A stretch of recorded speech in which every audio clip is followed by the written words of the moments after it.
It's your best fight, friends. I'm Rachel. That's Kelsey. Kelsey, you want to talk about Francis Ngannou. I didn't realize. I mean, I got to talk to one of my friends recently, Jared. I got to tell him about Francis Ngannou because Jared, he's watched UFC in the past but doesn't really keep up with it. And I was so excited to tell. I didn't even realize how excited I was about Francis Ngannou until I got to tell another human being about this amazing athlete. It was so fun. And the best part, I mean, obviously, he looks incredible and amazing. But the best part is that he's such a tender heart. Like, he's such a nice, not nice, but a kind, compassionate, and interesting person. And I think that he is the heavyweight champion we need. I'm not in comparison to somebody else. I'm saying that Stipe Miocic was also a great champion, but I'm saying that just Francis seems like they talk about it, comparing him to this could be the Mike Tyson of MMA. I absolutely believe that he will transcend the sport. Yeah. And unlike, for instance, Mike Tyson, who had a lot of other things the infamous bite fight incident and all these other things, I think Francis just is all around awesome, and I'm excited about it. You think he'll transcend the sport? Yes. Become a household name? Yes. I would love to see that. It's not something that I would have thought, I would love to see it.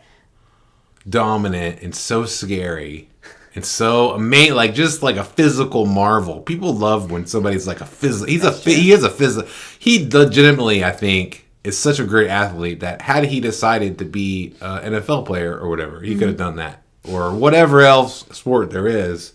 You know what I'm saying? He is that kind of athlete, but he's also the kind of guy who realized that he needed to make certain changes in his life to get the best for him and for his life. And he did those things. And then you just go back to his story about where he grew up and how he got to France, following his passion, his dream, and doing it in the moment, right? It's an amazing story. And even after his win, I just love everything about Francis Ngannou. He's a great, great ambassador for combat sports, I think. And I think that you can't get any better than going from Miocic, who was also a great ambassador, and now you have another great ambassador, Francis Ngannou, and I'm really excited about it. Well, I too am excited about it. I really like how Francis carries himself. It's just really nice to be able to not only be a fan of somebody's MMA skills inside the cage, also we got the arc, because he improved so much between the first fight and this fight. So we got that nice arc, and then on top of that,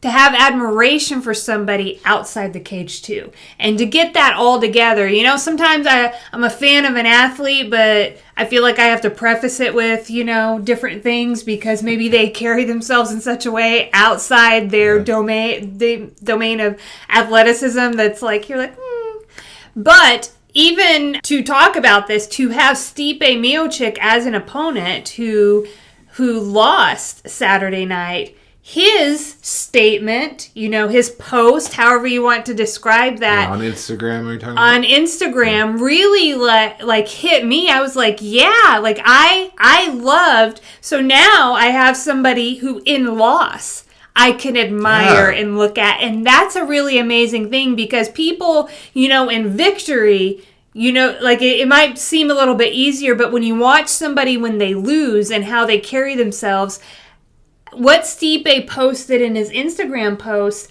I just loved. I loved his whole thing. I'm here for all of that too, and I agree with you. It's easy to be the win. Easier. I say easier. It's easier to be a good winner. However, we see it often where there are people that are not good winners. Remember when Chris Arreola said, "I'm not going to thank God. I'm going to thank me. I did this." I was like, "Whoa."